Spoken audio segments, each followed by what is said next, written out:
In this video, we'll cover the complete installation of a set of composite backchecks and also detail the hammer tailing procedure. Backchecks wear out in a piano much like brake pads in an automobile. While wear is a valid reason to change the backchecks, ensuring accurate and consistent checking is even more important. The alignment of the check in relation to the hammer tail can make a big difference in the playability of a piano. Even if the original backchecks were installed correctly by the manufacturer, replacing the hammers changes everything. If you're replacing the hammers on a piano, don't neglect to change the backchecks as well. Installation and alignment of hammers and backchecks has historically been a daunting task, but now, with the aid of the Wessell Nickel and Gross Backcheck Toolkit, precise alignment and proper checking are easier than ever. Before we begin, you'll need the following tools and supplies: a belt sander, which will be used for cutting and arcing the hammer tails. A drill press will be used to drill new backcheck holes in the keys.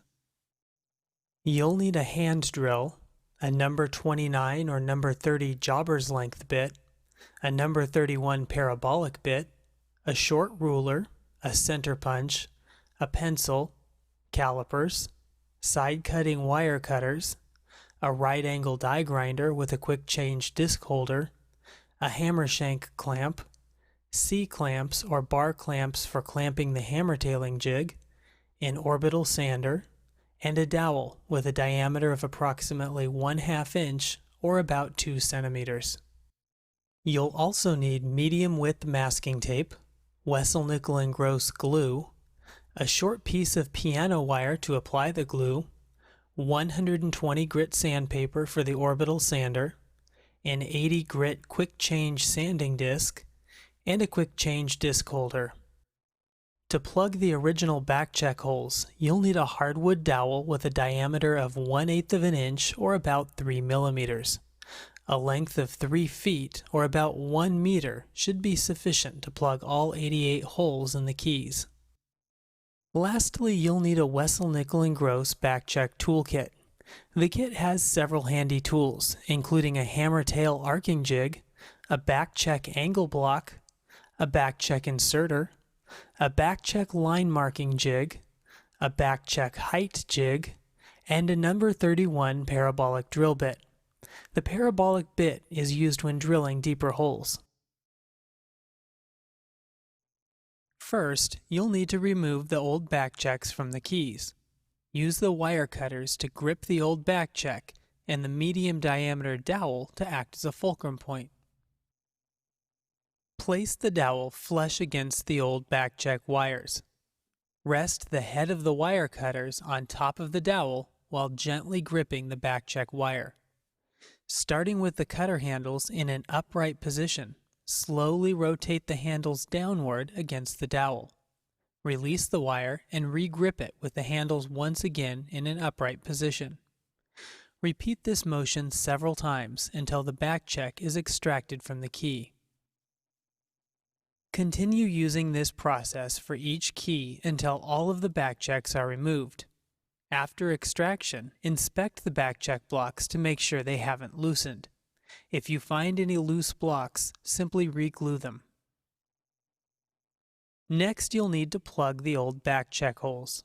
Block up the back of all 88 keys to a height that is slightly above their down position on the keyframe. Use the small diameter hardwood dowel to plug the holes. To drill out the old backcheck holes, select a bit that's slightly larger than the size of the dowel. Some dowels may vary from their specified diameter, so it's a good idea to measure the dowel with calipers to confirm its actual diameter. Always use calipers for the diameter measurement, since a ruler doesn't allow for enough precision. Typically, a bit should be about 4/1000ths of an inch or 1/10 of a millimeter larger than the dowel. In most cases, you'll use a number 30 drill bit. This drill bit should be slightly larger than both the dowel and the old hole. Drilling a slightly larger hole ensures good glue flow and ultimately a better joint. Now mark the bit to only drill 1/8 of an inch or about 3 millimeters from the bottom of the key. Use masking tape to make a flag at the correct depth on the drill bit. Drill a test hole using a hand drill. Then clean out the hole using compressed air or a vacuum. Now test the dowel in the hole you just drilled. The dowel should slide into the hole easily. If you have to push it in with any force, the hole is probably too small. If the dowel fits properly, then proceed to drill out the holes in all 88 keys. After drilling and cleaning the holes, cut the dowel into smaller pieces that will be used to plug the holes. Leave plenty of excess dowel above the hole. The excess will make it easier to handle the dowel and will be trimmed later. Use a piece of piano wire to swab a hole with Wessell nickel and gross glue. Use the wire to work the glue onto the bottom and sides of the hole. Dip the end of the dowel in glue and insert it into the hole, slowly rotating it as you push. The rotation will help to distribute the glue evenly.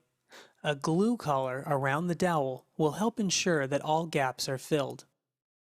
After plugging all of the holes, allow the glue to fully dry. Once the glue is dry, you can cut off the excess dowel with wire cutters. Leave about 1/8 of an inch or 3 millimeters of dowel above the hole. This will help ensure that the end result is smooth. Next, you'll need to sand down the dowels. Use a right-angle die grinder with 80 grit sanding discs. Sand the dowels flush to the backcheck blocks. Now use a random orbital sander with 100 to 120 grit sandpaper to remove the scratches left by the die grinder.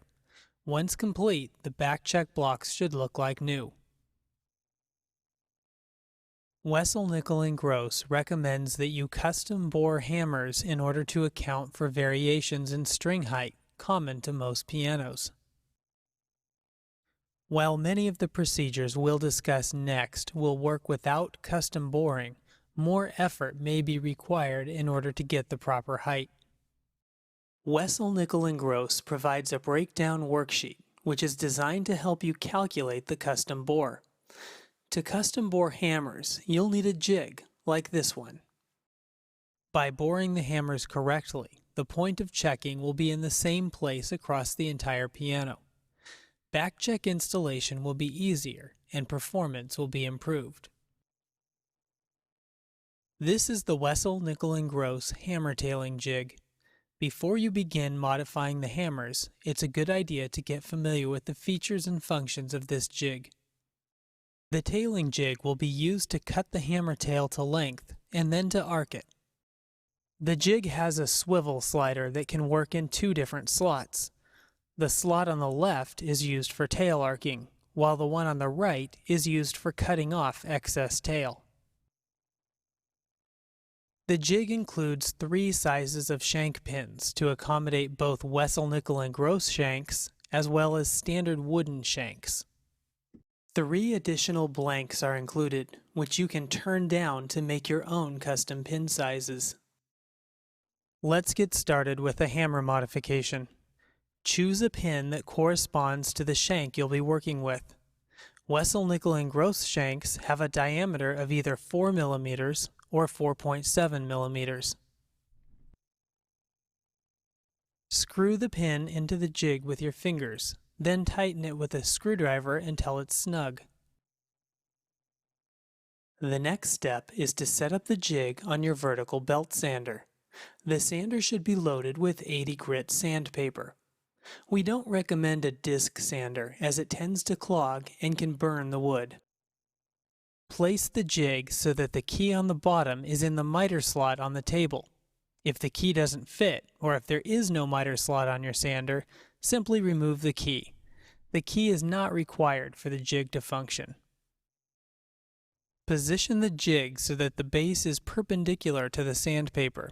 The front edge should be about 1 inch or 25 millimeters away from the sandpaper. If you removed the key from the bottom of the jig, You can even use that as a spacing tool. Clamp the jig loosely into place. Position the adjusting panel so that it is 5/32 of an inch or about 4 millimeters from the sandpaper. Use the clamping nuts to secure the adjusting panel to the base of the jig. Now slide the hammer tail jig to the left or right in order to align the edge of the sandpaper with the line on the jig. Tighten the clamps so that the jig is securely affixed to the table and cannot move. Hammer tails should be 1 inch or 25 millimeters long. The length is measured down the center line of the hammer between the center of the hole and the end of the tail. You'll now need to configure the jig to cut the hammer tails to the correct length. With a ruler against the sanding surface, adjust the capstan screw so that the center of the hammer pin is 1 inch or 25 millimeters from the sanding surface. Lift the swivel slider from the base and place a spare hammer on the pin. Rotate the swivel so that the hammer tail is pointing towards the sanding surface. Place the assembly back onto the base, turn on the sander and slide the hammer into the sanding surface until it stops cutting. Remove the spare hammer from the jig and verify that the tail is cut to the proper length. Use the capstan screw to make any fine adjustments that may be needed. Now you'll need to configure the jig for hammer tail arcing. The correct seat for checking is no longer than 3/8 of an inch or about 1 centimeter. The arc should be as far away from the shank as possible. Draw a line on the side of the spare hammer 3/8 of an inch or about 6 millimeters from the back. Now it's time to trial arc the spare hammer. This will ensure that the settings are correct before you cut and arc all 88 hammers. Place the spare hammer on the swivel. Ensure that the correct pin diameter is installed in the swivel head. A loose fit will result in an incorrect arc. Place the swivel slider into the left slot of the base. Rotate the swivel so that the hammer is parallel to the sanding surface. Then slide the hammer forward until it stops.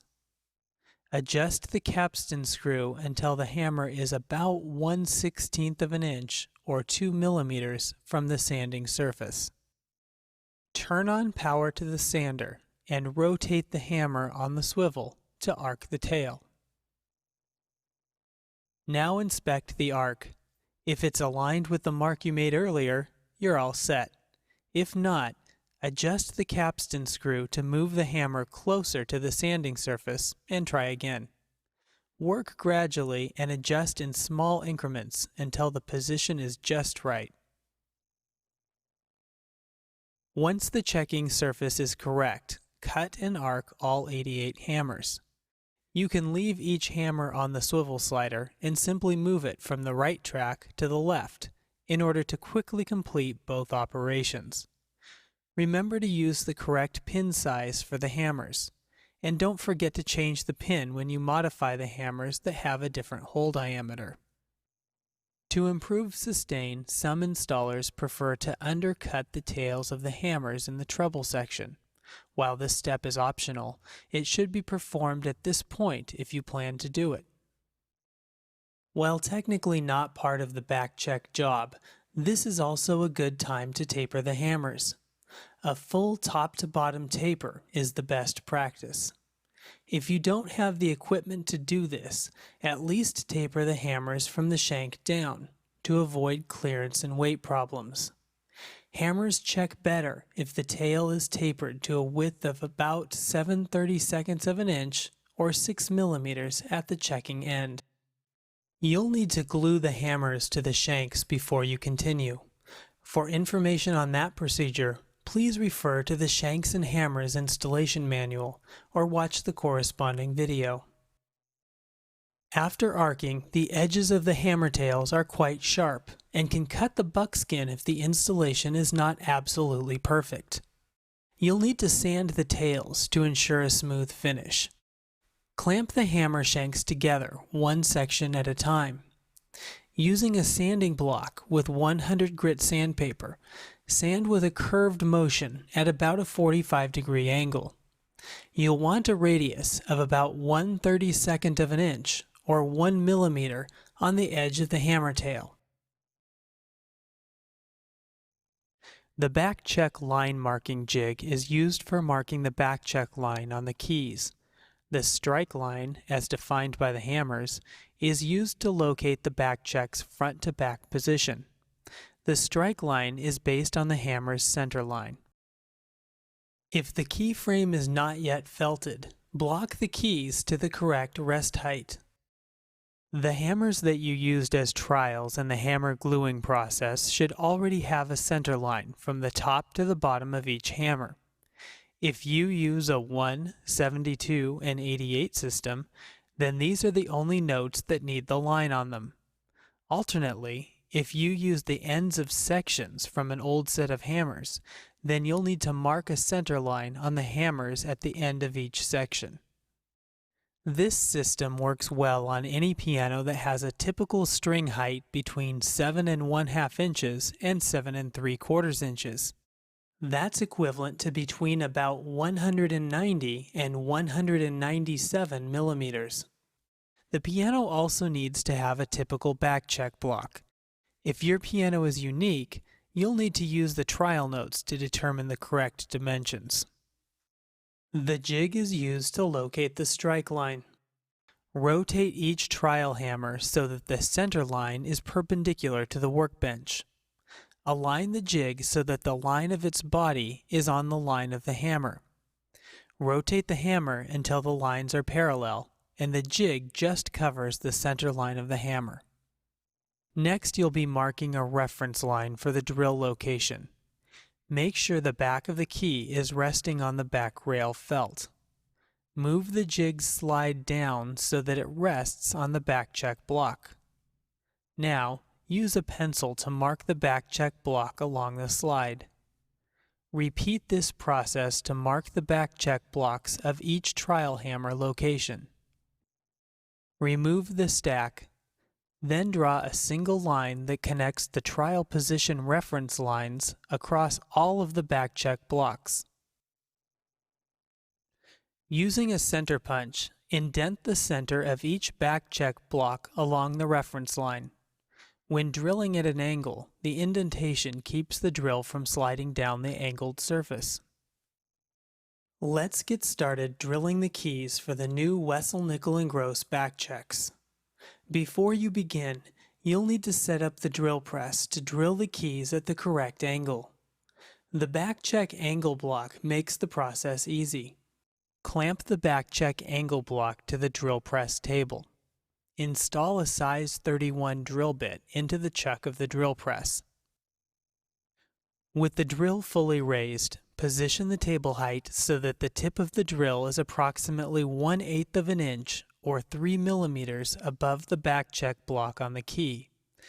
Give yourself enough room to comfortably slide the keys in and out. Now set the stop on the drill press so that the bit stops approximately 1/16 of an inch or 2 millimeters above the backcheck angled drilling block. Place a key on the sandpaper surface of the drilling block. Align the key by eye and drill until you reach the stop. Continue drilling all 88 keys, cleaning the drill bit flutes as needed.